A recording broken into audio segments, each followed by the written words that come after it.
उसने अपनी सूंड दे दी थी। ये क्या? ये मैं उड़ नहीं रहा।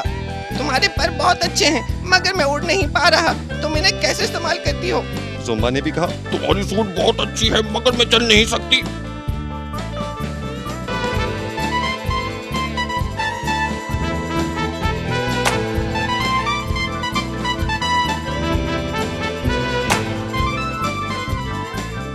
कि इंसान के बदन में मुख्तलिफ अज़ा हैं।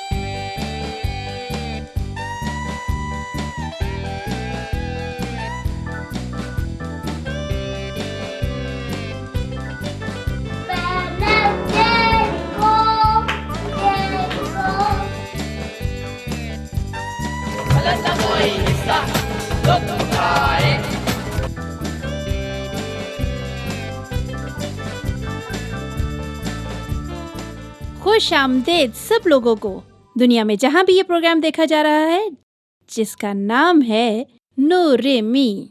इस प्रोग्राम में हम बहुत सारी चीजें देखेंगे।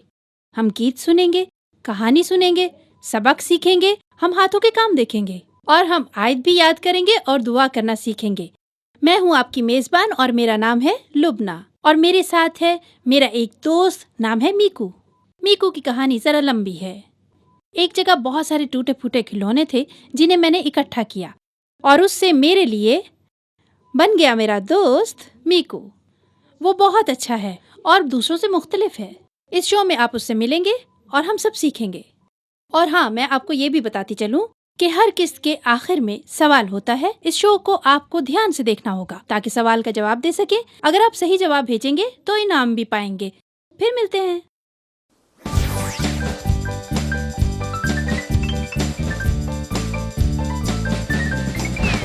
एक दिन था वो भी छोटा फिर हो गया बड़ा, छोटी हुई कमीज और छोटा हुआ जूता।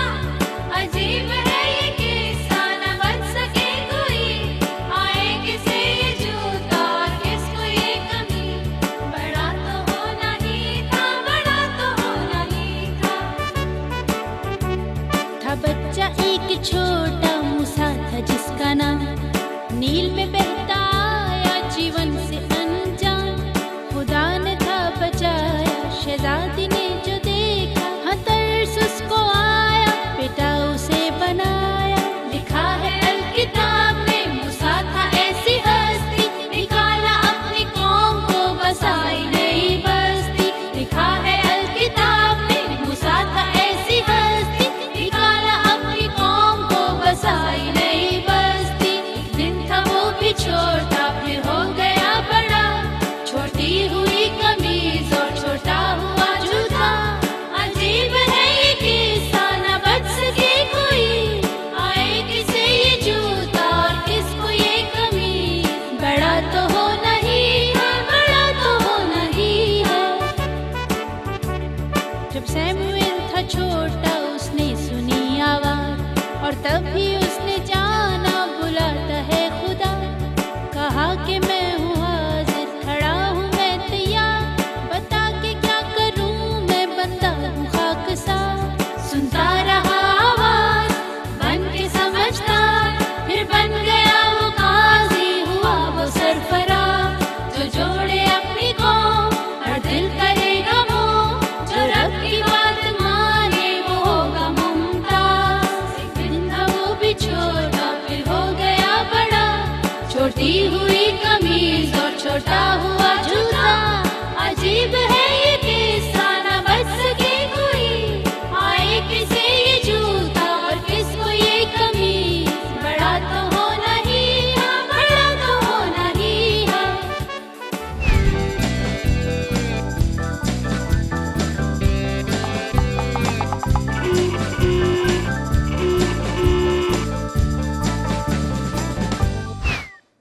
खुश आमदेद इस प्रोग्राम में जिसका नाम है नूरेमी।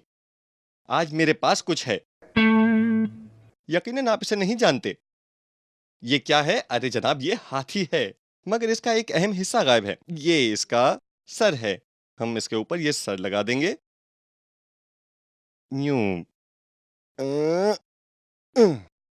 ये मेरा दोस्त है, इसका नाम है क्रोम्बा। और ये इसकी दोस्त है और इसका नाम है जोम्बा। ये एक परिंदा है। मैं आपको एक कहानी सुनाता हूँ जो क्रोम्बा और जोम्बा के साथ पेश आई। मैं आपको सुनाता हूँ। एक दिन क्रोम्बा हस्बे मामूल जंगल में जा रहा था, तो उसकी मुलाकात जोम्बा से हुई। क्रोम्बा ने उसकी तरफ देखकर कहा, तुम्हारे पर तो बहुत खूबसूरत हैं, क्या तुम मुझे मुस्तार दे सकती हो? और उसी वक्त जोम्बा को एक ख्याल आया। उसने हाथी से कहा, क्रोम्बा, तुम्हारी सूंड तो बहुत खूबसूरत है, क्या तुम मुझे उधार दे सकते हो? दोनों मान गए। क्रोम्बा अपनी सूंड जोम्बा को देगा और जोम्बा अपने पर हाथी को देगी। देखते हैं फिर क्या हुआ। माफ करना क्रोम्बा। माफ करना जोम्बा। ये जोम्बा ने क्रोम्बा की सूंड ले ली और अब हम जोम्बा के पर काट देते हैं। ये लीजिए, ये पर काट दिए। ये कितना खूबसूरत परिंदा है। इसने अपनी चोंच भी दे दी। ये देखिए, ये अब हम इसके पर क्रोम्बा को लगा देते हैं। ये देखिए, क्रोम्बा कितना खूबसूरत लग रहा है और ये हमने इसे चोंच लगा दी। चोंच लगने के बाद अब वो कुछ इस तरह नजर आ रहा है। वो बहुत खुश हुआ और फिर खुश होकर क्रोम्बा ने कहा, अरे वाह! बिलाशुबा इसकी आवाज भी बदल गई। क्यों? क्योंकि उसने अपनी सूंड दे दी थी। ये क्या? ये मैं उड़ नहीं रहा। तुम्हारे पर बहुत अच्छे हैं, मगर मैं उड़ नहीं पा रहा। तुम इन्हें कैसे इस्तेमाल करती हो? जोम्बा ने भी कहा, तुम्हारी सूंड बहुत अच्छी है, मगर मैं चल नहीं सकती। बेशक, न तो जोम्बा उड़ सकती थी और ना ही क्रोम्बा हिल सकता था, न उड़ सकता था। इसलिए अब हमें ऐसा करना चाहिए कि हम क्रोम्बा को उसकी सूंड वापस कर देंगे। और क्रोम्बा, ये देखें, आखिरकार क्रोम्बा वापस अपनी असल शक्ल में आ रहा है। ये देखिए, क्रोम्बा आखिरकार वापस अपनी असल शक्ल में आ रहा है। ये हमने इसके पर भी उतार दिए। हम जोम्बा के पर भी वापस कर देंगे। अरे, ये तो टूट गया। चलो कोई बात नहीं। इस तरह जोम्बा को इसके पर मिल गए। हम इसकी चोंच भी लगा देंगे और वो फिर से हवा में उड़ने लगी, बिल्कुल पहले की तरह। और इसी तरह क्रोम्बा भी अपनी सूंड पाकर बहुत खुश हुआ। फिर क्या था, क्रोम्बा ने जोम्बा को बताया, ना तो तुम मुझे कुछ दे सकती हो और ना मैं तुम्हें कुछ दे सकता हूं। आज हम भी ऐसा ही कुछ सीखना चाहते हैं कि हमें खुद को कबूल करना चाहिए, चाहे हम जैसे भी हैं।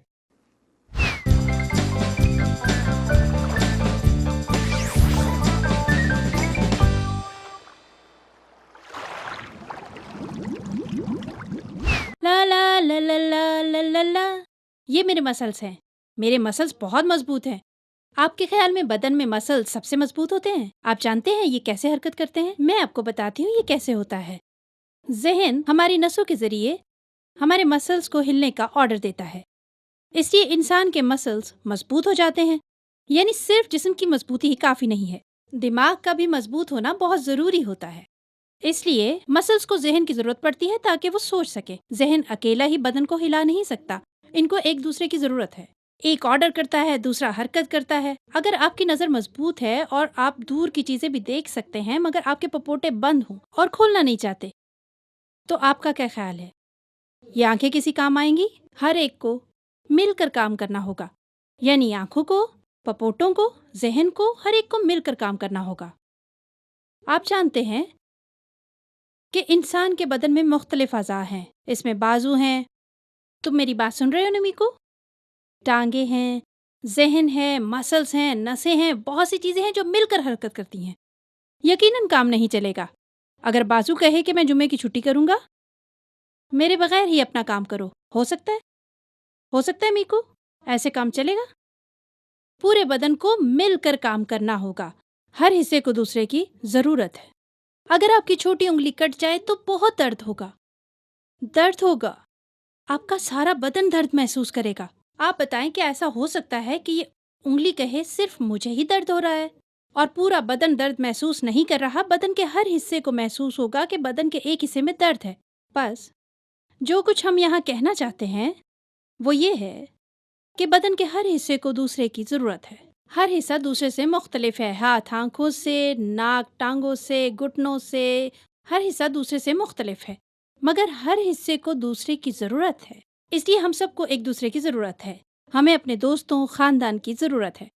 मगर जब हम छोटे होते हैं, हम किसी काम के हैं, किसी को हमारी ज़रूरत है, यकीनन हम काम के हैं। अगर हम वो सब करें जो हमें करना चाहिए, यकीनन हम बहुत अहम हैं। अमूमन हम क्या करते हैं? हम स्कूल जाते हैं और सबक सीखते हैं, अपने माँ बाप और उस्ताद का कहना मानते हैं। हम अपने इर्द गिर्द के लोगों से मोहब्बत करते हैं। हम सब लोगों के लिए, जो छोटे या बड़े हैं, दुआ करते हैं। हम अपने लिए दुआ करते हैं, हम अपने पड़ोसियों के लिए दुआ करते हैं और जिनको हम जानते हैं उनके लिए दुआ करते हैं। मीकू, अपने दोस्त जीजू के बारे में तुम्हारा क्या ख्याल है, जिसे तुम किसी के साथ खेलते नहीं देख सकते? तुम नहीं चाहते कि इसके बारे में किसी से बात की जाए, लेकिन बाज़ औक़ात हम कहते हैं ये शख्स मुझे अच्छा नहीं लगता, मैं इसके साथ नहीं खेल सकती। मैं कुछ बताना चाहती हूँ, हमारे गिर्द जितने भी लोग हैं इनमें कोई अच्छी बात ज़रूर है। मिसाल के तौर पे ये देखें, ये है सेब, मैं इसे काटे बगैर खा सकती हूँ। बहुत से फल इसी तरह के हैं जो बगैर चाकू के काटे भी खाए जा सकते हैं, और आप सभी जानते हैं कि वो बहुत बहुत बहुत मज़ेदार होते हैं।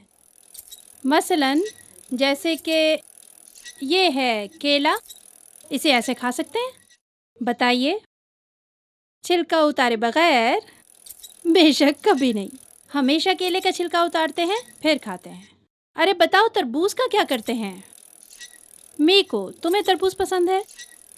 मुझे भी तरबूज पसंद है, मगर उसे किस चीज़ की ज़रूरत है? उसे छुरी की ज़रूरत है, ताकि अंदर का मज़ेदार हिस्सा काट कर खाया जा सके। हम उसके टुकड़े काटते हैं, फिर उसे प्लेट में डालते हैं, फिर उसे खाते हैं। तरबूज मज़ेदार है, आड़ू नफीस है, यहाँ तक कि नारियल जिसे हथौड़ी से तोड़ा जाता है वो भी बहुत मज़ेदार होता है। मेरे कहने का मतलब है, हम में से हर एक में कुछ न कुछ मौजूद है। बाज़ औक़ात किसी दोस्त से मिलकर आप उसके साथ खेलने लगते हैं। हर एक में कोई ना कोई अच्छी बात ज़रूर होती है जिसे हम महसूस होते हैं। यही वजह है कि हमें एक दूसरे की ज़रूरत है। हम सबको एक दूसरे को मौका ज़रूर देना चाहिए। ये मत कहें कि मैं नहीं खेलूँगा, ये करें कि उनको मौका ज़रूर दें। हर एक को प्यार की नज़र से देखना चाहिए। हम सब एक दूसरे से मुख्तलिफ हैं, लेकिन हमें एक दूसरे की ज़रूरत है। आज की आयत सुनिए, ध्यान से सुने। अगर एक उज़्व दुख उठाता है तो सब दुख उठाते हैं। अगर एक उज़्व की इज्जत होती है तो सब खुश होते हैं, तो सब खुश होते हैं।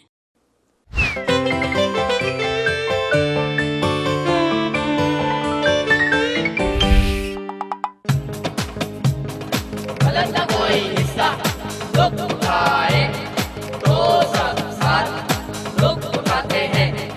गलत का कोई हिस्सा इज्जत पाए तो ये सब खुश होते हैं।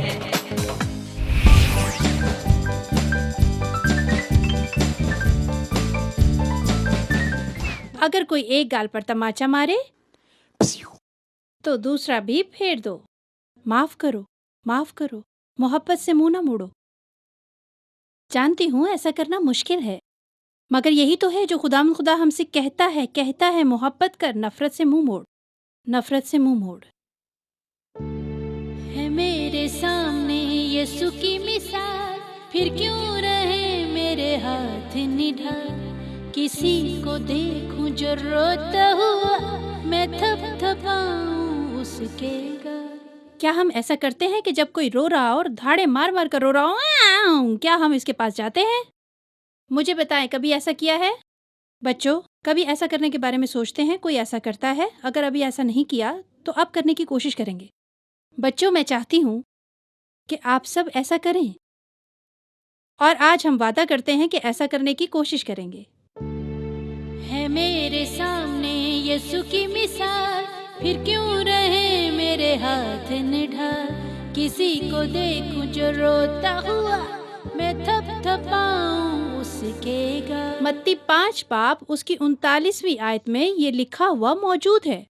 अगर कोई यकीन नहीं करता कि यीशु ने ये कहा, वो कलाम मुक़द्दस को खोलकर मत्ती 5 बाब 39 आयत पढ़ सकता है। गर तमाचा दाएं गाल पर पड़े तो फिर दूं मैं दूसरा भी। कमजोरी हरगिज नहीं है, बल्कि मेरा है ईमान, कुव्वत मेरी है ईमान। क्या मैं क्या कह रही हूँ? यानी मैं थप्पड़ खाऊं और खाता ही जाऊं? फिर ज्यादा मजबूत कौन होगा, वो जो थप्पड़ खा रहा है या वो जो दूसरों को हमेशा थप्पड़ मारता है? अगर कोई मुझे थप्पड़ मारे तो क्या मैं भी उसे मारूं? अगर कोई मुझे नुकसान पहुंचाए तो मैं भी पहुंचाऊं? अगर कोई मेरे बाल नोचे तो मैं भी नोचूं?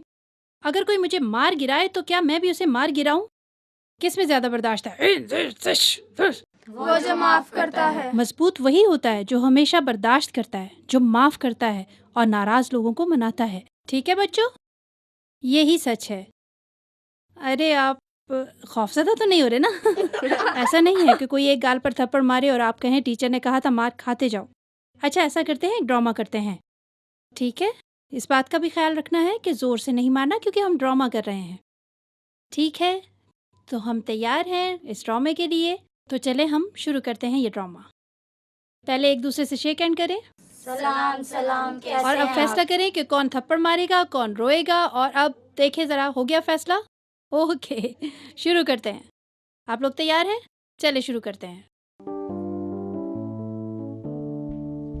है मेरे सामने यीशु की मिसाल, फिर क्यों रहे मेरे हाथ निढाल। किसी को देखूं जो रोता हुआ, मैं थपथपाऊं उसके गाल। दर्द मचा दाएं गाल पर पड़े तो फिर दूं मैं दूसरा भी।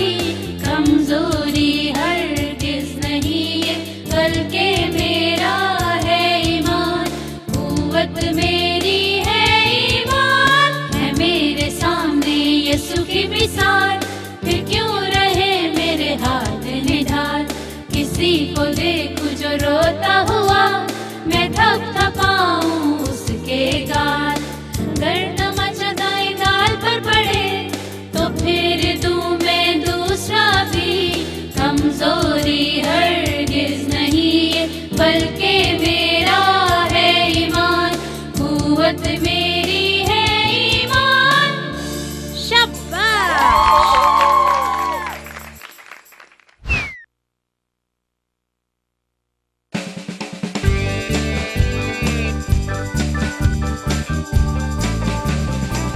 एक दिन यीशु अपने शागिर्दों के साथ यरीहो से जा रहे थे। पतरस, अंद्रयास, तुमने ये आवाज सुनी? कैसी आवाज? जैसे कोई पीछे आ रहा है। कैसे मुमकिन है? क्या तुम्हें सुनाई नहीं दे रहा? नहीं तो। तुम फिर से सुन लो। यसु, आप मेरा यकीन करें। फिक्र मत करो, कुछ लोग हमारे पीछे आ रहे हैं। बस तुम लोग चलते रहो। मेरा ख्याल है वो चले गए हैं। और उसी वक्त एक नाबीना शख्स जिसका नाम बर्तलमाई था, राह के किनारे बैठा भीख मांग रहा था। माफ करना, आप मेरी मदद करेंगे? खुदा के लिए मेरी मदद कीजिए। मेरा नाम बर्तलमाई है, मैं देख नहीं सकता। ओह, तो तुम नाबीना हो, देख नहीं सकते। मेरी मदद कीजिए, मेहरबानी होगी। मेहरबानी? वो किस लिए? क्या तुम मेरी वाकई मदद नहीं करोगे? नहीं, ठहरो, कोई भी मेरी मदद नहीं कर रहा। ये चौथा आदमी था जो यहाँ से गुजरा है, किसी ने भी मेरी मदद नहीं की। और उसी वक्त यीशु वहां से गुजरा। वो लोगों से बातें करता हुआ जा रहा था। वो शख्स बुलंद आवाज से यीशु को पुकारने लगा। ए यीशु, इब्ने दाऊद, मुझ पर रहम कर। लोग उसे चुप करवाने लगे। श्श्श! वो उसे खामोश होने का कह रहे थे, मगर वो जोर से चिल्लाता रहा, ए यीशु, ए इब्ने दाऊद, मुझ पर रहम कर। और बहुत से लोग आने लगे, मगर वो पुकारता रहा क्योंकि वो चाहता था कि यीशु उसकी मदद करे। और वो मुसलसल और चिल्लाता रहा, यीशु, इब्ने दाऊद, मुझ पर रहम फरमा। अरे खामोश रहो, तुम्हारी वजह से हम यसु को नहीं सुन पा रहे हैं। जब उसकी आवाज बुलंद होती गई, यीशु रुक गए। ये शख्स जो चिल्ला रहा है, इसे मेरे पास लाओ। आओ, यीशु तुम्हें बुला रहे हैं। ए इब्ने दाऊद, मुझ पर रहम कर। जो ही उसने ये सुना, फौरन यीशु के पास आ पहुंचा। जी मेरे मालिक, आपने मुझे बुलाया। हाँ, तो बोलो बर्तलमाई, मैं तुम्हारे लिए क्या करूं? यही कि मैं पीना हो जाऊं। तेरे ईमान ने तुझे अच्छा किया। मतलब ये कि मैं देख सकूंगा? मैं देख सकता हूँ, मैं देख सकता हूँ। सब सुनो, मैं देख सकता हूँ। हाँ बच्चों, वो देख सकता था और फिर यीशु के पीछे हो लिया।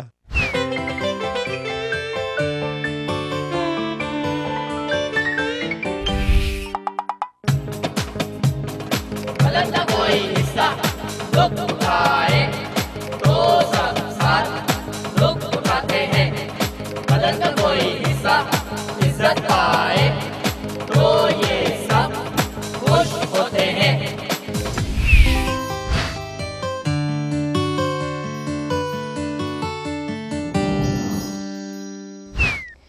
बच्चों, क्या आप जानते हैं कि आज हम एक दुआया कुंजी के मुतालिक बात करेंगे। हम में से कितने लोग इस बात को याद रखते हैं कि एक शख्स सड़क पार करना चाहता था मगर वो नहीं कर सकता था क्योंकि वो देख नहीं सकता था। अगरचे उसकी आंखें तो खुली थीं मगर वो पार नहीं कर सकता था। और जब आपने उस शख्स को देखा तो आपको मालूम था कि क्या करना चाहिए। आपने उसका हाथ पकड़कर उसे सड़क पार करने में मदद की, या फिर आपने कहा, एक और नाबीना शख्स, मैं तो तंग आ गया हूँ। जब हम उन लोगों के मुतालिक बात करेंगे, उनके दर्द को महसूस करेंगे, देखेंगे कि उनको किस मुश्किल का सामना करना पड़ता है, तो हमें उनके मददगार का किरदार निभाना होगा। वो किरदार क्या है, हम आपको बताते हैं। मार्टिना, मरीना और इसके अलावा 2 और लोगों की जरूरत है। अच्छा मार्क, आइए हम मार्टिना और मरीबा से शुरू करते हैं। आ जाओ। तो चलो हम यूं जाहिर करेंगे कि एक को दिखाई नहीं देता और दूसरा उसको पानी पीने में मदद करेगा। तो अंधा कौन बनेगा तुम दोनों में से? हाँ, तो मार्टिना, ठीक है।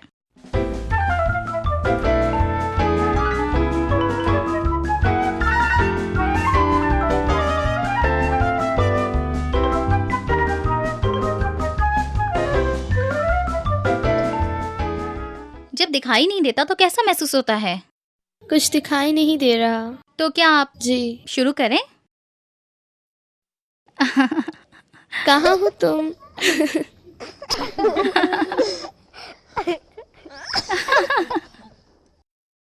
जबरदस्त। बहुत खूब मार्टिना। शाबाश। अच्छा, तो अब तुम क्या करना चाहती हो?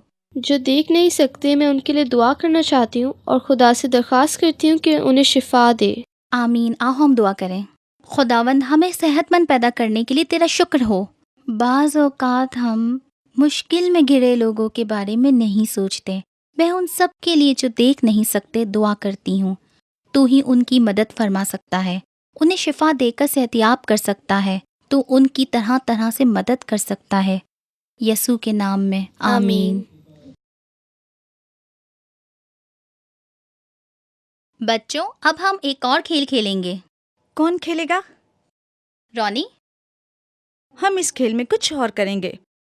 हम ऐसा करेंगे, हम रॉनी के दोनों हाथ बांध देंगे और रॉनी इसी तरह बोर्ड पर कुछ तस्वीर बनाएंगे और आप सब लोग जो यहाँ बैठे हैं बताएंगे कि इसने क्या बनाया है। आप तैयार हैं?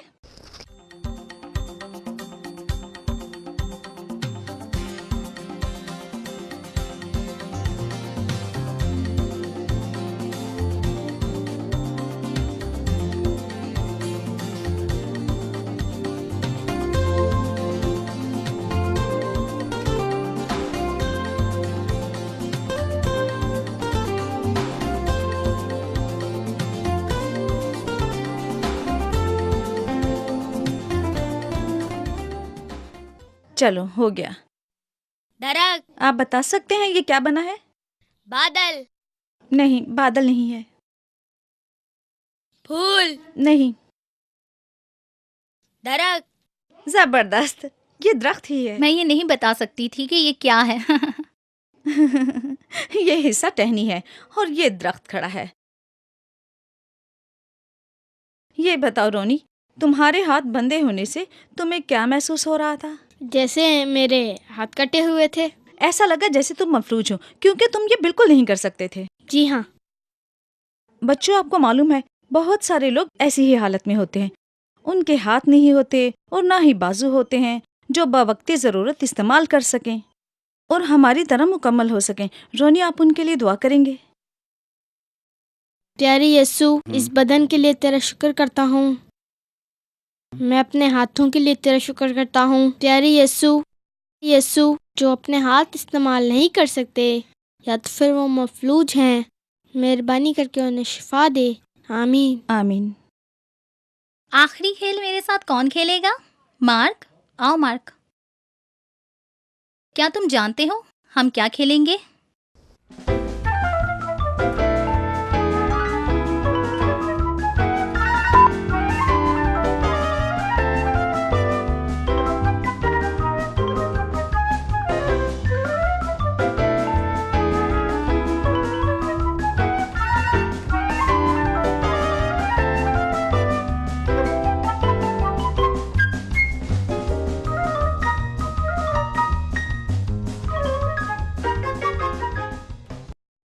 उसने हमला किया। वो क्या है?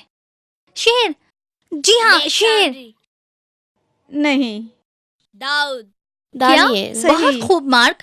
ये दानियल है जो शेरों की मांद में था। इसके लिए तालियां बजाओ। क्या मैं जोर से खींचूं? हाँ। शुक्रिया। बताओ मार्क, कैसा महसूस हुआ? मैं बोल ही नहीं सका। तुम तो ये भी नहीं बता सकते कि तुम क्या करना चाहते हो। क्या तुम ऐसे लोगों के लिए दुआ करना चाहोगे जो बोल नहीं सकते? आओ हम दुआ करें। खुदावन, मैं तेरा शुक्र करता हूँ, तूने मेरे बदन की हर चीज को तंदुरुस्त किया। मैं उन लोगों के लिए दुआ करना चाहता हूँ जो बोल नहीं सकते, उनको शिफा दे। आमीन। आमीन। आओ बच्चों, हम माजूरों के लिए दुआ करें।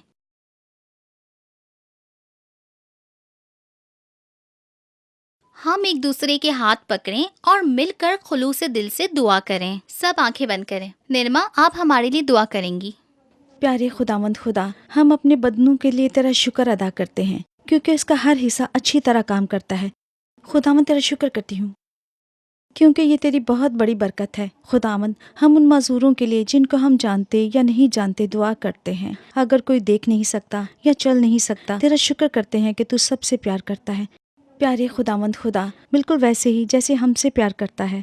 खुदावंद, हमारी भी मदद कर ताकि हम उनसे मोहब्बत कर सकें। हमें उनकी मदद करना सिखा। हमें दूसरों को मुआफ़ करना सिखा ताकि हम दूसरों को मुआफ़ करें और तेरे फर्मा बरदार ठहरें।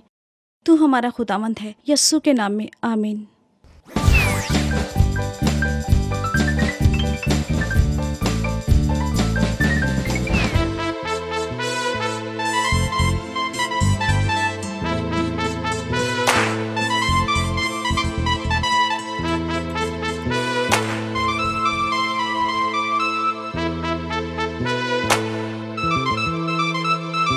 जीऊंगा यीशु, मैं जीऊंगा सदा। यीशु मेरा दोस्त है, करता है वफा। अगर मैं रहूं या स्कूल में, चर्च में रहूं, यीशु है वहाँ।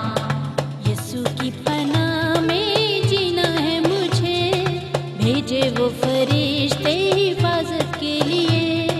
यीशु की पनाह में जीना है मुझे, भेजे वो फरिश्ते हिफाजत के लिए। है यीशु का वादा तोड़ेगा नहीं, हरदम साथ रहेगा छोड़ेगा नहीं, हरदम साथ रहेगा छोड़ेगा नहीं। जीऊंगा यीशु, मैं जीऊंगा सदा। यीशु मेरा दोस्त है, करता है वफा। अगर मैं रहूं या स्कूल में, चर्च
हम छोटे से थे फिदा थे यीशु पे, जब हम छोटे से थे फिदा थे यीशु पे, जब हम छोटे से थे फिदा थे यीशु पे, जैसे जैसे दिन गुजरे तकिया यीशु पे, हम तकिया करेंगे यीशु की बातों पे।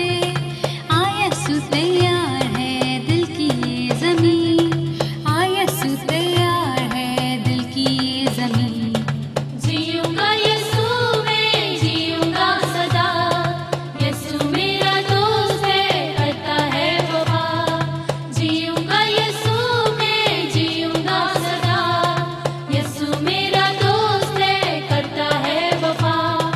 खा घर में रहूं या स्कूल में, चर्च में रहूं यीशु है वहाँ। खा घर में रहूं या स्कूल में, चर्च में रहूं यीशु है वहाँ।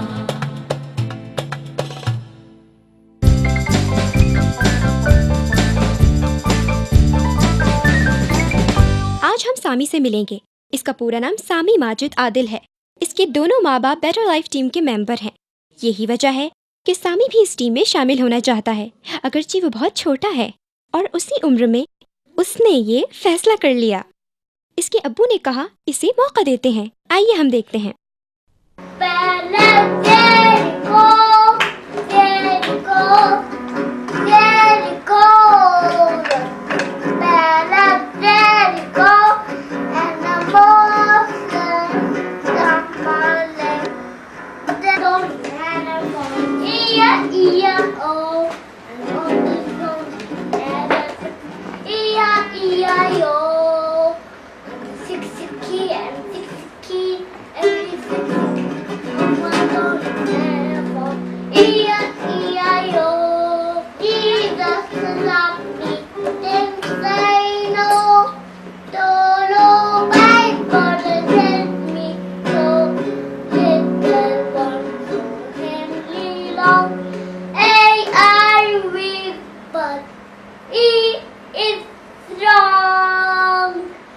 हमने सामी को देखा कि इसने जिंदगी में पहली बार गिटार बजाया है। अगली किस्त तक हमारा इंतजार करें और प्यारे बच्चों, हम आपको मजीद दिखाएंगे कि आगे क्या हुआ।